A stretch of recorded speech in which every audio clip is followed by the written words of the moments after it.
Hello, guys, and welcome to the Football Fan Podcast. And myself, I'll be your host for today. My name is Fred, and you can follow me on Twitter at FreddyLow. And I'm joined today by Paco. Paco, go ahead and introduce yourself. Yeah, Paco here. So welcome to Soccer Rappy, and you can find me on Twitter at Paco Ilondo. Yeah, awesome. Before we get started, I just want to remind you all that you can also participate to this podcast because it's for football fans by football fans. So all you have to do is to go on our Twitter at Soccer Happy and just DM us your details, and we'll take it from there. So you can join us and we can discuss your favorite teams, and we can have a lot of fun. So today we'll be talking about the Premier League. A lot of stuff happened last week, so we'll touch on that. We'll talk about the Serie A and La Liga, but also we'll talk about the Champions League games that happened last Tuesday and Wednesday. Starting with Premier League though, a couple of surprises, right? So what was the most surprising results for you this weekend in the Premier League? Well, the most surprising fixture and result should be the Chelsea versus Manchester City game. Obviously. Yeah, because everyone tipped Manchester City to be the winners of the game and beat Chelsea, especially that they lost the previous game. Against Wolves. Against Wolves coming to Manchester City. So it was like a tick for every fan in the world that Manchester City would win that game comfortably. Yeah. But that wasn't the case. Yeah, I was one of those people because I haven't seen Chelsea play in a consistent level, but knowing their coach, Maurizio Sarri, from what I've seen from him in Serie A, I wasn't too optimistic. The thing with Sarri is that he crumbles just too many times in crucial games. And despite these results, I don't think it's going to change because this is actually the kind of games you expect someone like Sarri to win. And then we lose against Southampton or Burnley, you know. Yeah. But it was nice though to see Manchester City kind of lose a game.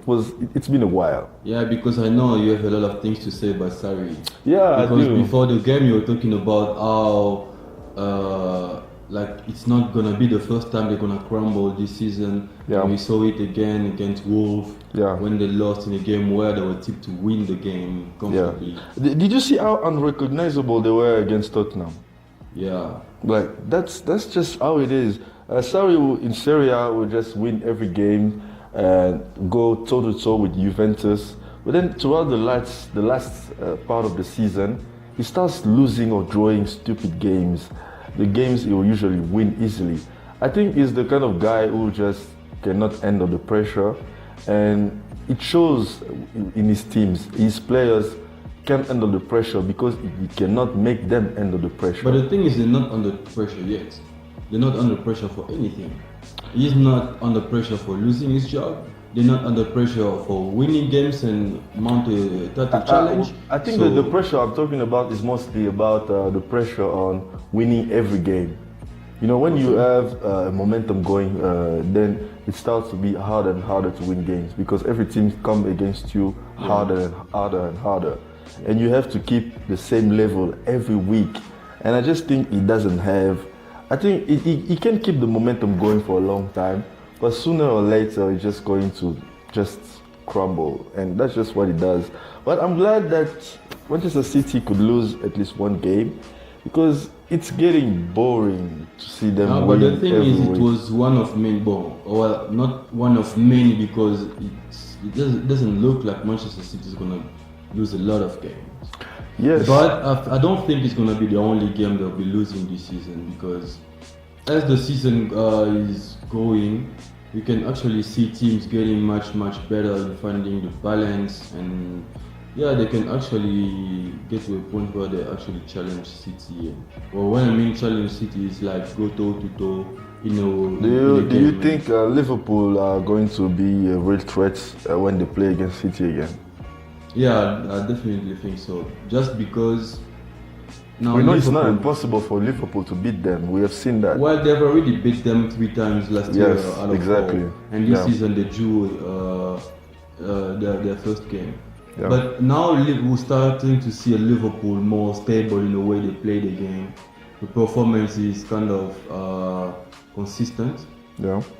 Yeah, so the midfield and the attack is not as dry as it was at the beginning of the season, and we've seen even Salah starting to pick up with the scoring, because it wasn't having such a bad season, but he wasn't just getting as much goals as he was last season, and I think that's why people used to refer to his season as being poor at the beginning. Yeah. But I think he's been playing well. His impact on the field has been good. So going forward, it's only gonna get better and better. And Liverpool are finding the But fit. how do you feel about Liverpool actually being top of the table right now? Well, I think it's gonna be a very, very interesting from now going forward, because Liverpool being top of the table for them, now they are in a state where they're gonna approach every game just to win them and not to lose. Personally, I think the pressure increases because now we have City right behind you, and we know they don't lose like often, so you have to win. And the difference is only 1 point. So yes. Even a draw, you can even afford when a draw. you draw, when you lose, they catch up. And then you expect them again to lose or to draw so that you can catch up to them as well. But I think it's going to be very interesting until the end if they continue like this. And even the way Liverpool is playing right now, there is no indication that they're going to be slowing down anytime. But Liverpool can find comfort with the fact that Salah seems to be on fire right now.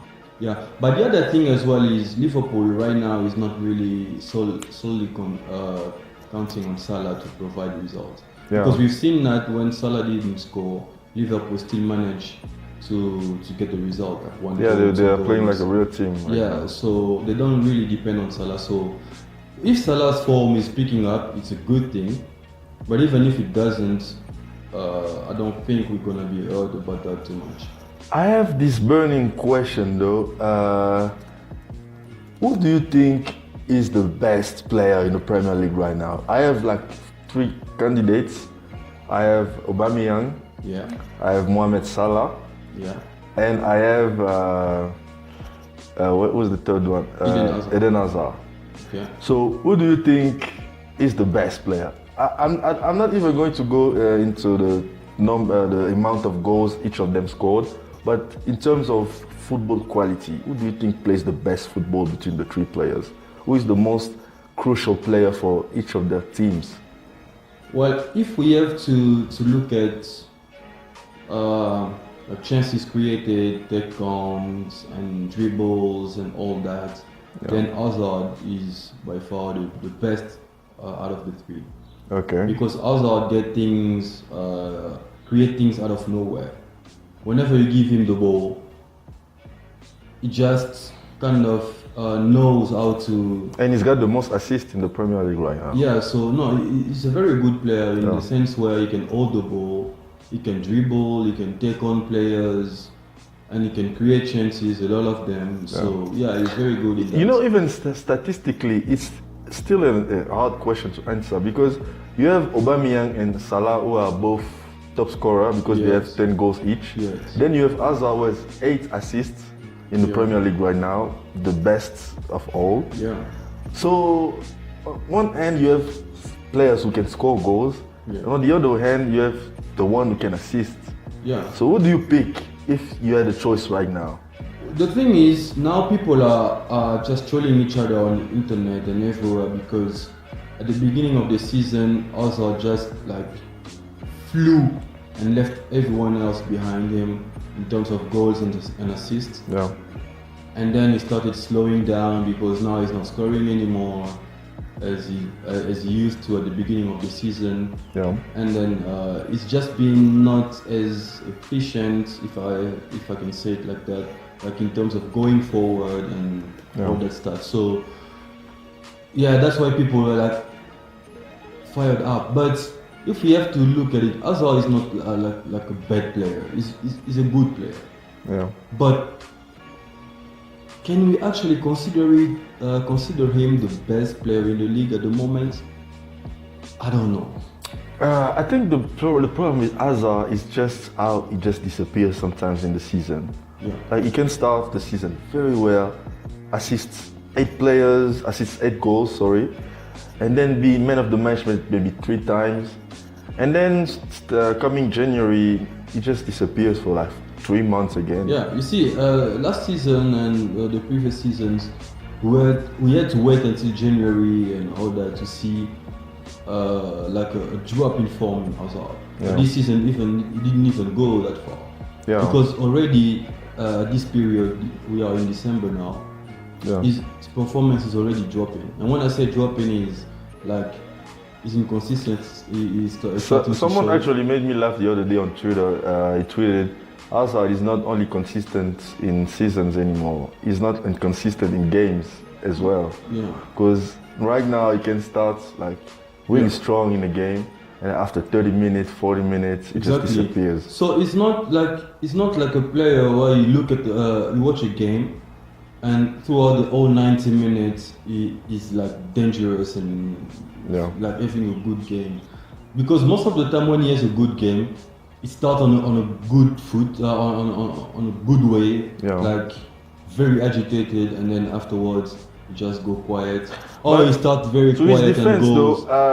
Though, don't you think maybe it's because defenders kind of are really aware of his qualities and they try to stop him from playing, and that's why sometimes he disappears during the games? Well, maybe we can say it because it happens to the best players as well. Yeah, we can see it that way. But the thing is, when it comes to performance in a game, it's not only about how many touches you have in a game, or it depends also on how you move in the field, on how much space you create for your teammates. Yeah. So all of that counts in a game. And when we talk about performance, it's not only about your assist, it's not only about your goals, but it's also like, I can give you an example, like a player like Firmino. Firmino, like this season, he hasn't scored much, and he's a player who doesn't score much, but he's a player that most people would love to have in their team. Yeah. Just because of the work he does off the ball, like the way he tracks back, the way he opens space, the way he makes runs, and all these things, they count. So when you're a player like Eden Hazard, yes, we expect for you to score goals, to provide assists, but we also expect from you like to make all these runs, to open space for your teammates, and like to be that player who always inspire danger when you are. What about a player like Aubameyang? And because Aubameyang is not the kind of players you expect to dribble past 5 defenders and score a goal. Yeah. But he scored goals. He scored 10 this season. How do we define? How do we even put him in the conversation of? Yes, he's a great top scorer, but do you actually think of Aubameyang when you think about the best player in the Premier League? Okay. First, when we started this discussion, we talked about who's the best player between Hazard, Salah, and Aubameyang. Yeah. All of them are forwards, but one thing is the only one out of the 3 of them who is like a typical number 9 is Aubameyang. Yeah. Like your typical striker and everything is Aubameyang. Now, when you look at Aubameyang, right? Aubameyang is just good in the way he positions himself in the field. Yeah. And that's why he gets to score that many goals, and he's got a very good eye for goals. So as soon as he has the ball, like in the box area, he's always a danger, because he knows how to score. He has an eye for the goals, and he knows how to move in the box. Yeah. So that's what makes him like a big threat. Yeah. And especially if you have players like Ozil in your team, if a striker like Aubameyang is deadly. Exactly, because we know how good Ozil can be in providing assists. But then when we move to someone like Salah, I think Salah is more in between the two, because he can score goals, he can position himself very well, and he can dribble past a couple of players as well. Yeah. So he can assist. Yeah, the thing with Salah this season is he's been playing into different systems. because at some point he will play like a winger, like a right winger, and in some games like Firmino will drop and he'll be playing as a forward, like the sole forward of the team, going like what people would call like a striker, type of player. But you think someone like Jose Mourinho can stop him because they are playing Manchester United next Sunday? Yes. And do you think Manchester United have what it takes to stop like Liverpool front three, for example? Well, every game is different. Yeah. Jose Mourinho can come tomorrow, and we already know from the way he set up his team to play the big ones, to always defend all the time, and then maybe to try and score I a goal personally and think break Liverpool them. is going to be the reason Jose Mourinho finally gets sacked. Ah, Because he's been pushing his luck for way too long. Like against Juventus, it was supposed to be that day, and then he miraculously won that game. I don't know how that happened. And then he wins games here and there when you expect him not to. But I think Liverpool is not that kind of team. They'll come and just slap them around and win the game. And I think that would be. I actually want. I'm not even a Manchester United fan, but I'm a football fan. As a football fan, I don't want Manchester United to keep being the team they are right now. They are really pathetic, and I think it really hurts me, even though I'm not a fan of the club. But I've seen Manchester United in their full glory. I've seen what Sir Alex Ferguson was able to do with the team, and I just can't stand Mourinho. I just can't stand what he's doing to the club, and I want Liverpool to win at least 5-0 or something but like at that. the other hand, right? I don't think that Jose Mourinho losing to Liverpool this weekend will be the day he gets sacked. I Because think if it could. was, If it's a really embarrassing defeat, I think it will. because I think if it was the case, he would have been gone by now. But the reason is, I think is because of his contract and all the payout that needs to come out of him being sacked. That is still keeping him at the club at the But moment. I think Manchester United have the money to afford to pay all those fees. Maybe they just don't want to right now. But an embarrassing defeat against Liverpool could motivate them. I think that's maybe a 2-1 defeat won't motivate them. But a 5-0 defeat or 5-1, I think it But will. on the other hand, we're playing Manchester United, and he's still Mourinho, and we know how he set up his team to play against big teams. So Yeah, in, no, in a the game 5-0 against maybe it won't happen, in but a I just game- wish it would. in a game against Liverpool, I don't think you will see like a team managed by Jose Mourinho losing by 5-0. Yeah, because if he keeps this up, he's going to end up finishing the season, and he's just destroying the Manchester United name more and more every day. And I don't want it to go on. I want him to be gone as soon as possible. Yeah. But that's just me. And what do we conclude about those three players we were talking about? What is your pick? Well, at the moment now, right? So if we have to say which one is the best player, I think we need to, because if we want to be biased as a Liverpool fan, I'll tell you no, definitely it's Mohamed Salah. Okay. Because last season he was the best player. This season he's not showing any sign of slowing down. He's the joint top scorer with Aubameyang. He's assisting his team, and we saw in the Champions League he provided a goal to send the team into the knockout stages. So he's been like the heart of the team for at the moment. Yeah. But on the other hand, when we look at like a player like Hazard, like I said, like Hazard is more like a complete player. But the only problem with Hazard is sometimes it's very difficult to include him in a discussion of the best player because of his inconsistencies. Because when they call you a best player in a league, in a competition, in a team, you need to be at a consistent level in terms of your performance, in terms of your appearances. Like we've seen with Messi and Ronaldo. Yeah. For the past 9-10 years, we've tipped them to be, we've called them the best in the world, the best players in the world, because they were consistent. Yeah. Each and every season they will score 40 to 50, between 40 and 50 goals each and every season for the past 10 years? Yeah, personally, if I had to, like, I have a definitive answer to this question, I would say Aubameyang is like a top striker for sure, and Hazard is one of the best wingers in the league. But I think Mohamed Salah brings more to the team and brings more to his game than just scoring goals or assisting. He's Exactly. actually an influence on the pitch. And I think just for that, I'll go for Mohamed Salah as well as the best player in the Premier League right now. Don't throw stones at me, don't insult me.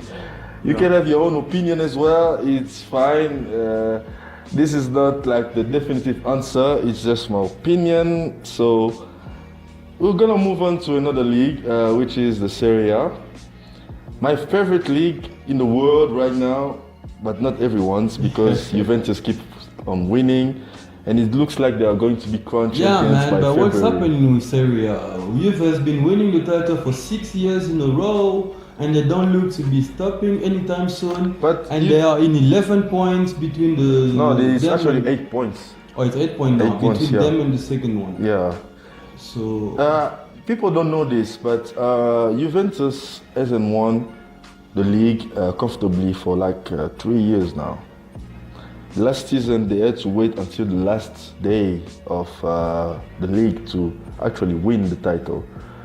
I think it's just more about how good they are, and less about how bad the others are. They are just ahead of the competition, I think, and has less to do with everyone being bad. Because I don't think everyone is bad. I think Napoli is quite good, and even though you have teams like Roma who are just inconsistent as hell, I don't even know what to think about that team. The only good thing Roma has done this season was the Twitter social media account.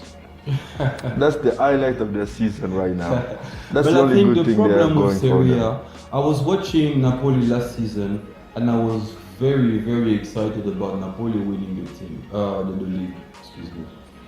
But what shocked me was at some point Napoli were leading the team, the league by 4 points. And before a game, there was an interview.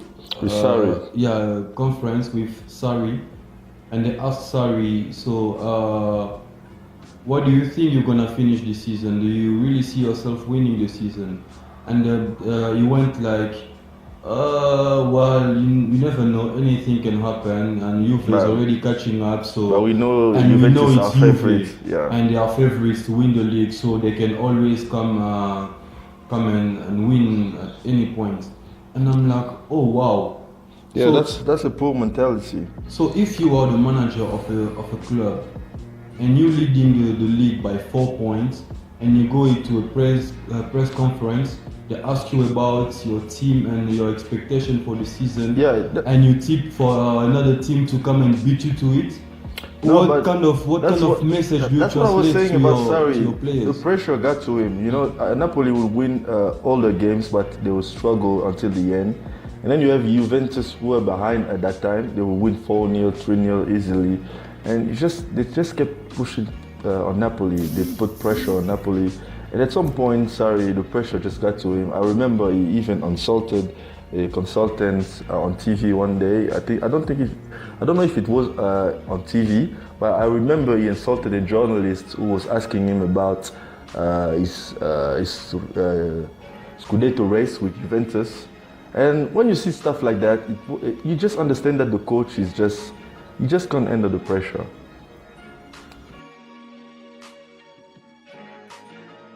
If Napoli had a manager like Ancelotti back then, when they were leading the league, Yeah. I'm telling you, they would have won it. I think it would have been another story. Yeah, because Ancelotti, for him, yes, it's Juventus, but he knows they are not invincible and they can lose games, and he knows that if he has a great team, he can do something. I think it's also his mentality. Yeah. Knowing he's leading the Yeah. race 4 points ahead, I don't think he's gonna be losing his nerves because Juve are closing. But on another the lead. another issue is how the Serie A team play against Juventus. Look at how Inter lost to Juventus last week.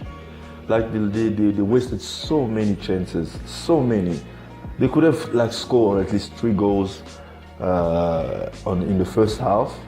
You wasted all their chances, and then at the end you have Mandzukic coming in and scoring a goal, and then Inter loses, and then you just wonder what's going on in the head. It's like when they play Juventus, they just under way too much pressure to just go in and just play your game.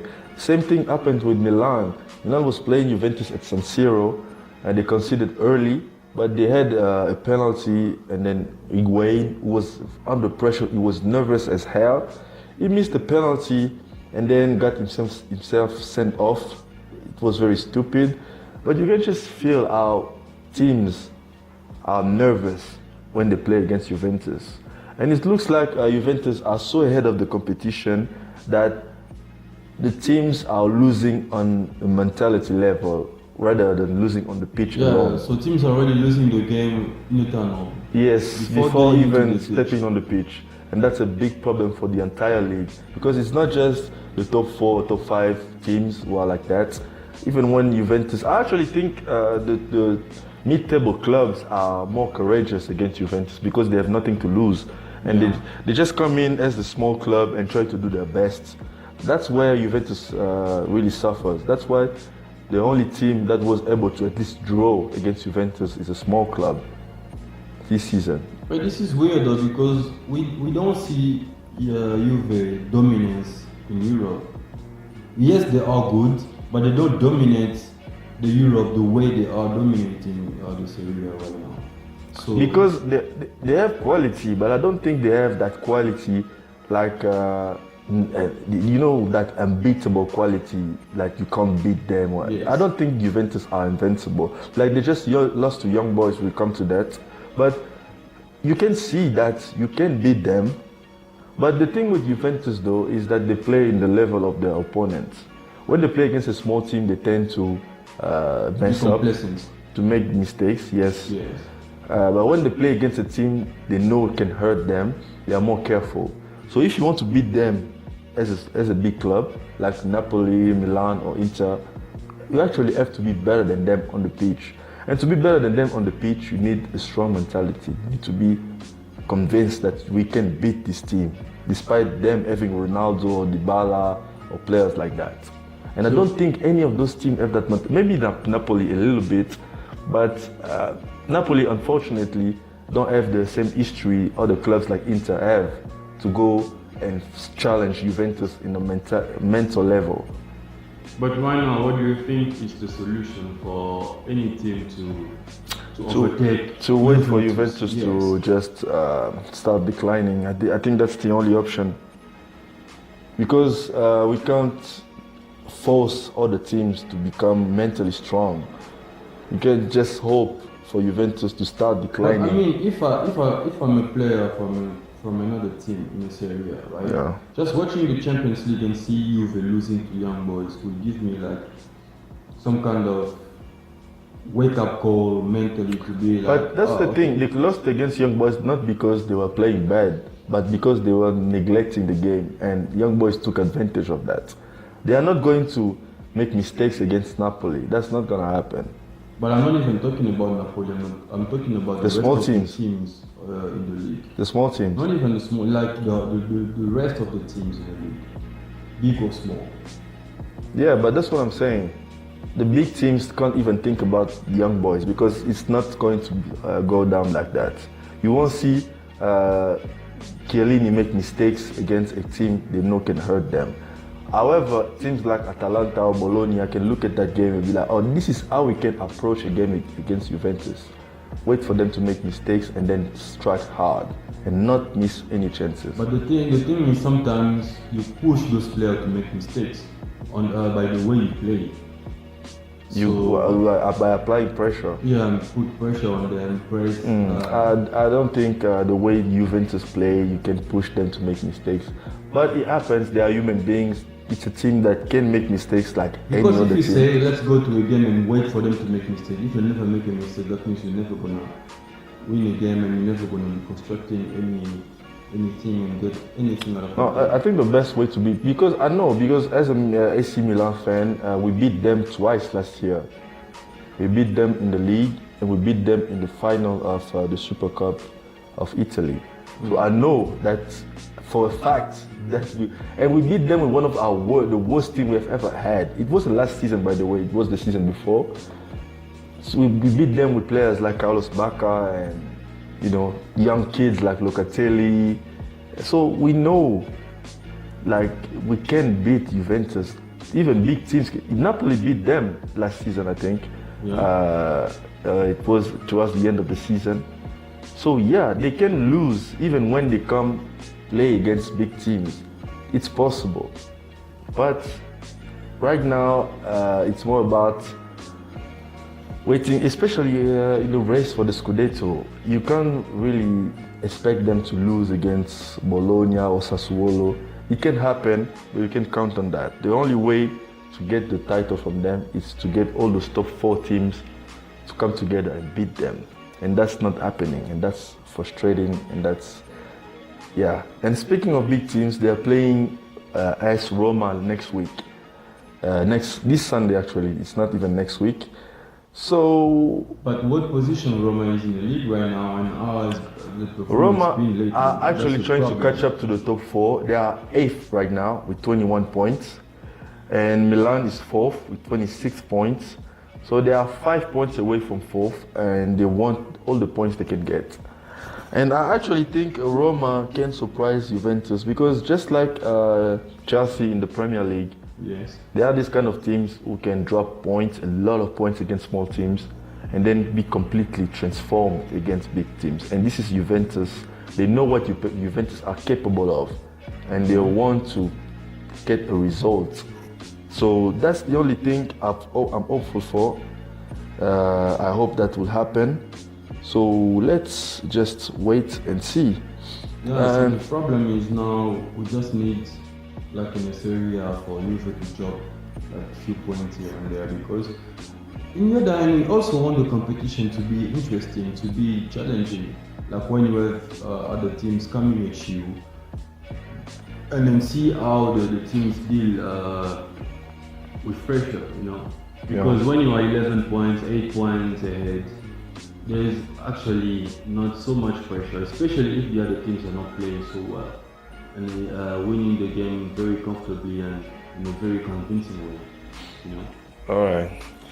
Yeah, so let's move on to La Liga with Barcelona having Messi being on fire right now. Is not going to slow down anytime soon. Messi, who has scored 2 free kicks against Espanyol, that was something else. I think Leo Messi has a point to prove, especially after the Ballon d'Or controversy. Oh, really? The 5th best player in the world, Oh, really? Lionel Messi. Oh, really? The 5th best player in the No, world. I Fifth. don't think Messi is in a state of mind right now where he's playing to prove a point. But is it a coincidence that he plays his best game of the season just the week after the Ballon d'Or? No, but like I've said, Messi has always been consistent. Last season he was consistent. He was the Europe top scorer. So Yes, that's true. But then there are different levels of performances. Against Espanyol, it looked like it came to do some real damage to that team. Well, maybe It wasn't even a decisive game. It was just one of those games Barcelona are going to win. that's what I mean. So maybe it was just one of these days where he woke up in one of these moods. Yeah, and that mood everything- was motivated by that Ballon d'Or ranking. Ah. 5th best player in the world, Leo Messi. Wow. I don't think I know a lot of people see Messi as this humble guy who doesn't care much, but I don't think that's true. I think someone like Messi being ranked as the 5th best player in the world, we get to him at some point. I think he didn't expect to win the Ballon d'Or because he didn't have that great of a season, but he did. Wait, I bet when you say that great of a season, what do you mean? Because in terms of trophies. he still won the top scorer in Europe. So Yeah, no, I mean in terms of collective trophies. yeah. Yeah, he didn't win the World Cup, obviously, which this year was the year of the World Cup, and the Ballon d'Or was based on the World Cup, and he didn't have a great World Cup. That's what I mean by last season, So he didn't expect to actually win the Ballon d'Or, But I think he expected to at least make the top three because he's Lionel Messi and he's been great this season so far. But being ranked Well, as to be quite fair, he didn't even have like a terrible Champions League as well. yeah, Because they exactly. got eliminated very early, I think by Roma in the quarterfinals. Yeah. Yeah, so So having someone like Griezmann ahead of him, I don't think that went well in his head. And you know what? Me, I don't even care about all these Ballon d'Ors things because I just don't understand the criteria anymore. What do you have to do to win the Ballon d'Or? We need to ask ourselves that question. What's the criteria? What do you have to do? look, I mean, everything that comes from a vote, it's always gonna be this way. So when you put people out there and you tell them vote for your best player in the season, each and everyone is gonna come up with his own thinking and say that for me, I believe this player is the best or has had a better season because of this and that or according to this and that. Because if there were like criteria about the Ballon d'Or, then we wouldn't be discussing this. We would just go there and see, oh, okay, how many goals did Messi score this much? How many assists did he have this much? And how was his performance like throughout the season? That's my issue actually. Yeah. Because even if it's just people voting, okay, people are just voting whatever they want, fine. But people just can't vote whatever they want. They need to vote based on something. Like you have to tell your voters we are voting the best player in the world. And if you're voting the best player in the world, we know it's not Modric, even though I love Modric. We know it's not him. Are you telling your voters vote someone who was in the World Cup final? Is that the criteria this year? That's what I was getting to. So, well, because if you say this year is the year of the World Cup, so we look at who's had the best World Cup, right? Yeah. So, because France went on to win the World Cup, so now all of a sudden Kylian Mbappe is number 2, number 3 in the World Cup. Why on the other hand he didn't have a great Champions League? He didn't have you can't vote your best player based on a competition of 8 games, while the players had to play 38 games in their seasons and over like 15 games in the Champions League for an entire season. And now you want to tell me just because one player went to the finals or won the competition? You know, me, I I say that to many people. I'm a big Luka Modric fan, and I just don't think he deserves to win this Ballon d'Or. Because if we're going for the World Cup thing, why didn't Andres Iniesta win it in 2010? Why didn't Schneider win it? Why didn't Schneider win it? Why didn't Ribery win it against Cristiano Ronaldo? If we're going for the person who won a major trophy that the year, it's based on Champions League or the World Cup. It's about who won or was in the final right now, and in that year. So Ribery didn't win it because we don't know why. Iniesta, Schneider, none of them won. You don't know why. To make the matter even worse, even Messi in 2010 won the Ballon d'Or, but that year was a World Cup year. Yes. And he got eliminated from the World Cup without scoring a single goal. Yeah, and he was eliminated in the first round. In the first round, didn't even make the out of the group stage. And then he won the so that's why I'm saying that the Ballon d'Or is irrelevant to me. It's just a bunch of people sitting in a room and then they pick someone and they give him this shiny ball, whatever it is. So I think the Ballon d'Or was less questionable back in the days when you look at the football for an entire season and you're like, oh, Ronaldinho was so great. And at the end of the year, they give it to him, you're like, oh, yeah, because it's an anonymous. But when you look at today, because the Ballon d'Or is supposed to be the best player, but when you look at Luka Modric today, can you actually say for a fact that Luka Modric is the best player in the world right now? I think the Ballon d'Or was more in order when it was way before Cristiano Ronaldo and Messi, because I think those two players just complicates everything. Because like this year, Modric won, but both Cristiano Ronaldo and Messi were better than everyone else. Yeah. But then you have a dilemma because they didn't win the World Cup, and it's the year of the World Cup. They didn't even play the final. No, but if you remember, in 2006, they gave it to Cannavaro because of that. The year of the World Cup, Italy was strong in defense, they were solid, so they gave it to one of the best defenders. And there was a year where they had to give it to, I don't know, it was Shevchenko, because that year Milan won the Champions League against Juventus, and he was the best player.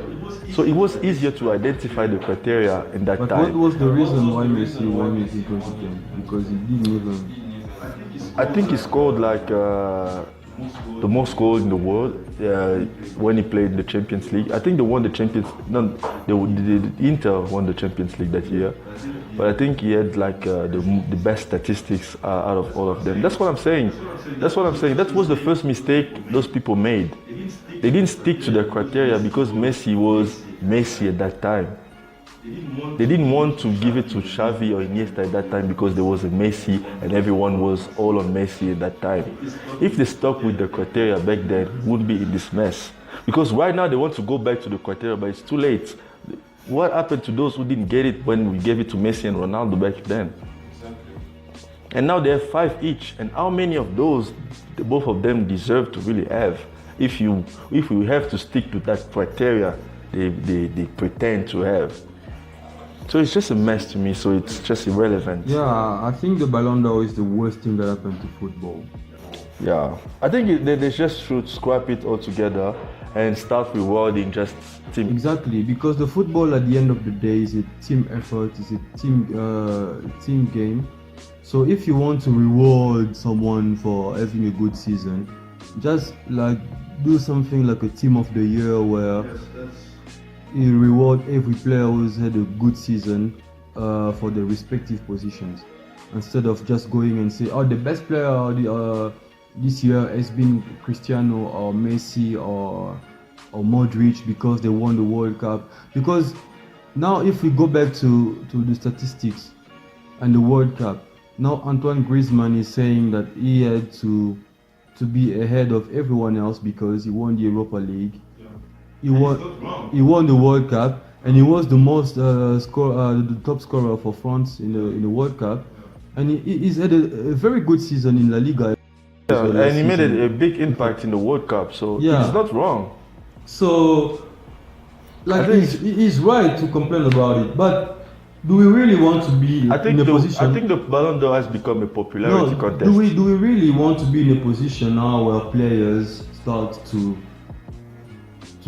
come and ask about this kind of questions? That's what Ribéry said before Griezmann, and Griezmann said it again. The Ballon d'Or has become a popularity contest. Who is the most popular to win that day or that year or whatever? And I agree with them, because today when I watch shows on TVs and pundits and all that, whenever it comes to Barcelona and Messi, it's all praise and everything. So I'm not saying that Messi doesn't deserve the praise, he does. But he can score the most common goal that we see every day. But he's gonna be trending on the internet, be on everyone's lips for weeks. Yeah. You see, and that's also the kind of things now that when we get at the end of the season and they give him a Ballon d'Or, they justify it by that. Yeah. And if they don't give him, they try to revert to that to say, look at Messi, the way he's played. Look at how good he's been. Because I was very, very shocked when I saw the stats in La Liga. So, because Antoine Griezmann won the Player of the Month for the 6th time. Yeah. And he's the one who's won it the most. Yeah. With Messi with 5 and Ronaldo 5 as well. Yeah. And I was shocked. I was like, if all this time Messi has been called the greatest of all time and the best player in the world, and for having should have at least for having played in La Liga for 10 years he should have been 30, 40 times player of the month. Yeah. But for him to have been player of the month 5, I don't understand. On the brighter side, though, Real Madrid are out of the Europa League zone. Yay! They're back in the top 4, and it looks like it might not be over in La Liga because they are only 5 points behind Barcelona, and that's not a lot. But I believe I told you that. I told you even if Real Madrid is 10th in the league right now, who do you think can keep them out of the top 4 until the end of the season? Careful, Alaves is just 2 points behind. Yes, but do you really think that Alaves is going to catch up to Real Madrid? Nah, they will finish 10th or something like Look, that. it's La Liga. In La But Liga, I still expect Real Madrid to finish second, or maybe even surprise us. But I don't think Barcelona are going to drop. Maybe they'll lose a game, and then the league will go back to being exciting because Real Madrid will be only like 2 points behind them. But I think Barcelona are favorite to win the La Liga this season. and I don't know if many people disagree with me, but La Liga, whenever you start a new season, the probability of one team to win it is Barcelona 1 out of 2 and Real Madrid 1 out of 2. Yeah. So it's always gonna be between Barcelona. But I'm and Real actually Madrid. disappointed at Atletico Madrid because this was like the here to take advantage of the way Yeah, that. because Atletico Madrid has been playing together as a team. Like that team has been playing together for a very long time, Yeah. and they have had a good season last season. And Real Madrid being so weak this year, I thought maybe it would be the team that would push Barcelona for the title, but there seems to be Because Real Madrid and Barcelona have lost a lot of games this season. yeah, Like Barcelona has lost, Leganes. to Liga, they've lost 2 games, Yeah, and Real Madrid has lost 5. That's insane. and Atletico Madrid is still not like. But close. that's the thing. Atletico Madrid has lost only 1 game, but they have had 7 draws, and they are only 2 points ahead of Real Madrid. That's really frustrating. How can you lose only 1 game and only be 2 points behind in front of Real Madrid, who have lost 5 games? Yeah, that's the problem. I think when you play a league, right, I prefer you lose a game and to win the rest of them Yeah. than drawing and not losing and call yourself invincible. But that's exactly what's happening between Real Madrid and Atletico Madrid because Yes. Real Madrid has lost more games, but they have won more, Yeah. and they have only 2 draws. Yeah, So when you have 8 wins and 5 loss and 2 draws, it's still not as bad as people think because Atletico Madrid has 7 wins and 7 draws. That's insane. that's bad. That's really bad, like bad. really bad. So I'm really disappointed. I think if they don't do anything this season, I can see Diego Simeone moving on because this is just too Well, I much. don't think they're gonna do anything at this point because Barcelona is just too good, and then And they are not really good themselves. So yes, and with the way they're playing, I don't see them like taking over Barcelona.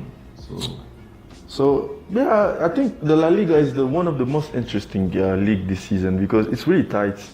It's only like small gaps between the teams, and that's not likely in that And I league. just It's not wanted to- something you see every year. And I just wanted to ask you a question. Yeah. I don't know what are your thoughts on that.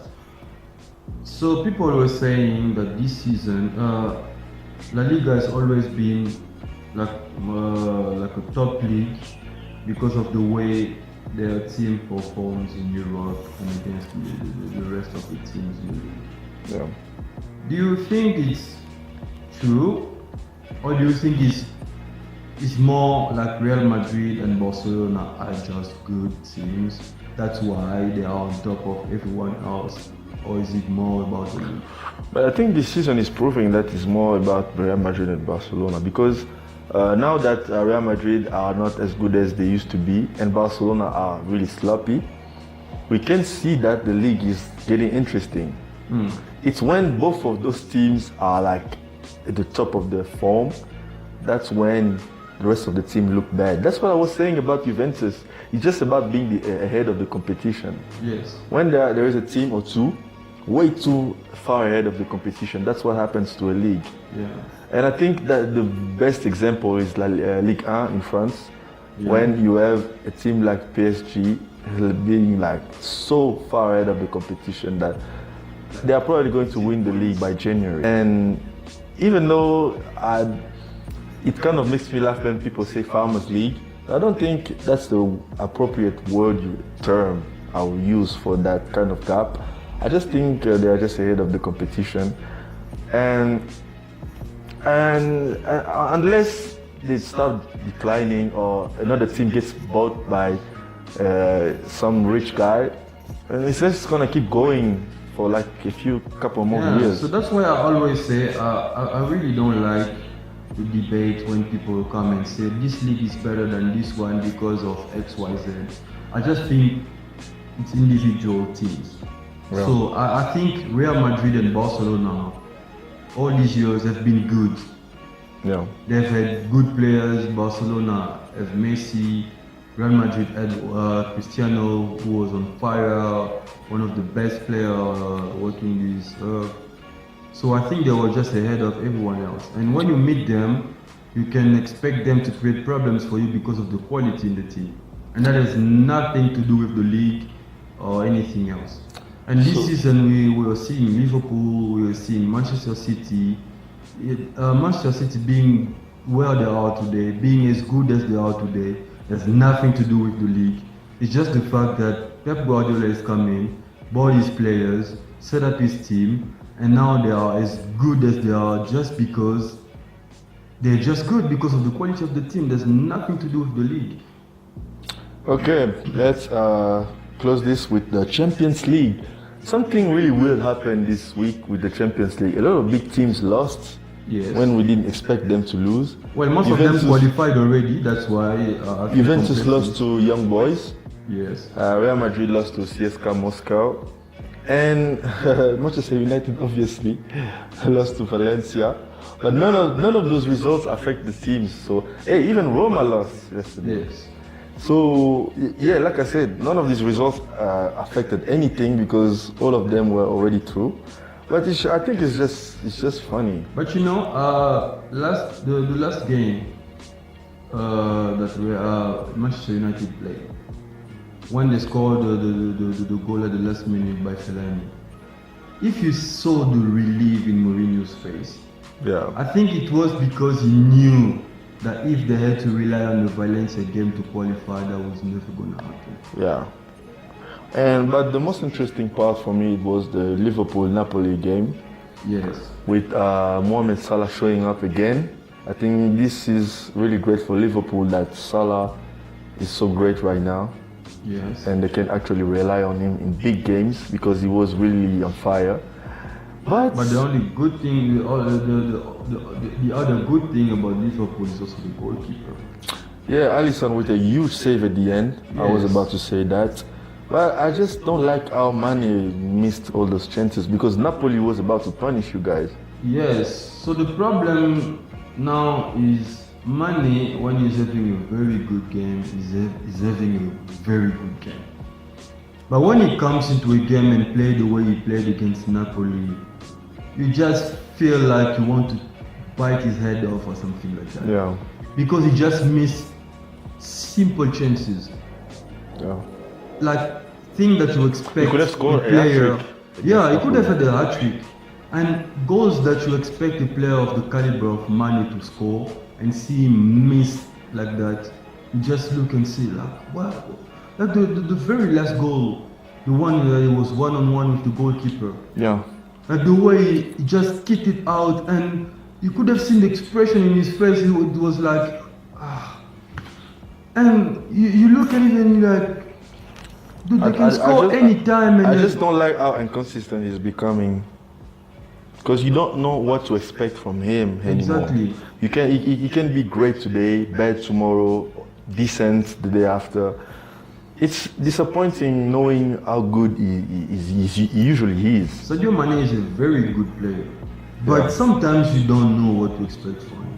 He can come into a game and turn it around like nobody's business. And he can come to another game and he's unrecognizable, like in the game against Napoli. That was, I don't know what to call it. But Alisson kept you in the game with that huge save at the end. And that's not only the only game where Alisson were decisive. Yeah. In a lot of games in the league this season, he's been like in a position where you're leading 1-0 and then they have a chance and he keeps it out and set up the play and we get a second goal. So it's been very crucial. Because when you're leading 1-0 in a game, the other team coming and leveling and scoring a goal can be a very game changing. And Alisson has been very decisive and key. I have to say though, my favorite team of the week is probably Tottenham, not even Tottenham, because yes, thanks to Tottenham, Inter are out of the Champions League, thank God. But PSV is the team to thank for that. And how ironic it is that this team is coached by Marco van Bommel, who is an AC Milan legend practically. So I was so over the moon. But what do you Liverpool fans think about those potential opponents? Let me name them first. Yes. You have Juventus, Real Madrid, Bayern Munich, Porto, Barcelona, and Dortmund. You could face any of those teams. Okay, right now I won't talk as a Liverpool fan. I'll just talk as one of the teams who finished second and who are going to face one of these big teams. Like Manchester United as well might face one of these big teams, like Juve, Barcelona, Dortmund. Yeah. And when you look at those teams, like people will look at Dortmund and say, oh, it's only Dortmund. But Dortmund they're having the best season of the history. Yeah, the first in Bundesliga. They have been having a great season. Very good. They have season. been playing very well, and it's no coincidence, and it's no other that they are top of their group because they are that good. Yeah. Well, Bayern Munich haven't been very good this season. We could see that even in the Bundesliga, the way they've played. And But I mean, it's still Bayern Munich. But in the Champions League, they have been good. They haven't been good in the league. But in the Champions League, they have been Bayern Munich in the Champions League. Yeah, that's what I'm saying. But now that we're moving into the knockout stages, them facing like a strong opponent that is also doing very good in a respective championship can be very dangerous for them. Especially in the way they've been defending. So do you think Bayern is the team to draw?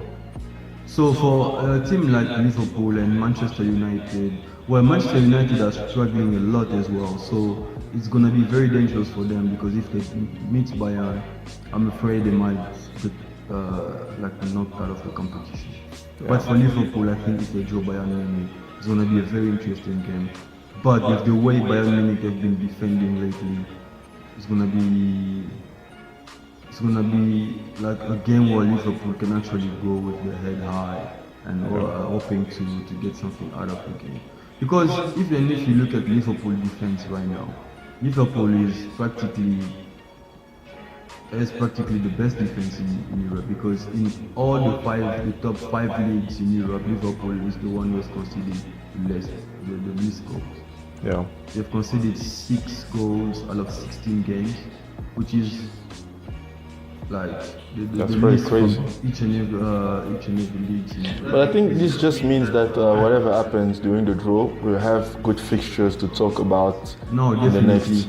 Because I was watching on the internet, on Twitter.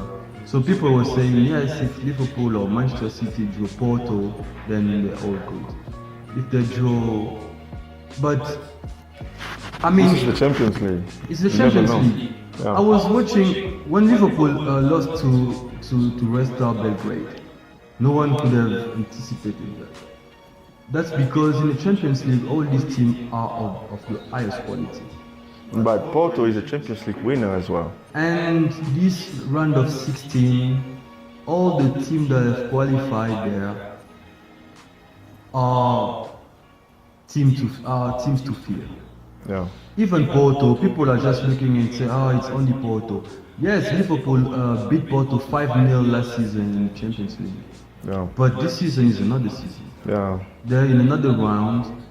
Maybe they're expecting more than what they could provide last season. So it could be a total different game, and they could actually hurt Liverpool and any other team that they face. All right. I think that will be it for our podcast for today. Thank you all for listening, and please follow us on Twitter, and we have our Instagram down right now, but we'll fix the issue soon. So right now you can only follow us on Twitter at Soccerhappy, and you can also follow us on SoundCloud. And like I said at the beginning of this podcast, you can also participate and you can also be a part of this discussion. All you have to do is go on our Twitter and hit us in the DM, and we'll hit you back. This was your host Fred, and you can find me as well on Twitter at Fredilo, and I was joined today by Paco. Yeah, this is Paco, so you can join me on Twitter at Paco Ilondo, and thank you for listening to us. Give us your feedback, give us your thoughts, and give us what you think about the thing we've discussed today, and then we'll see you next time. Okay, goodbye, and until next time.